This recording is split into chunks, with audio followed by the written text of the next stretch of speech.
How to check if someone sent you money on PayPal. Hey guys, welcome back to our YouTube channel.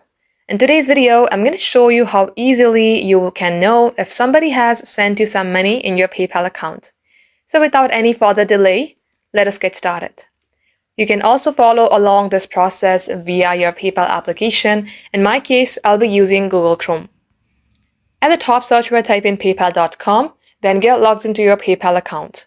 You will see a page like this once you are logged into your account. Here, tap on the three-bar icon on your top left corner, and you will see various options. In here, you have to tap on Activity. Once you tap on Activity, you will be able to see all the activity that has happened via your PayPal account, meaning that if somebody has sent you any money, you will be able to see it right at this page, and if you have sent somebody any money, you will be able to see it right here as well. In my case, I have 0 transactions. In your case, it might be different. You can also change the date here.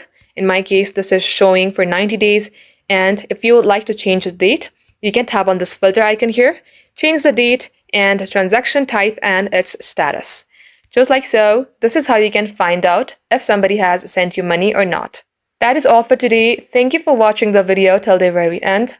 If it had helped you in any ways, then don't forget to like and subscribe.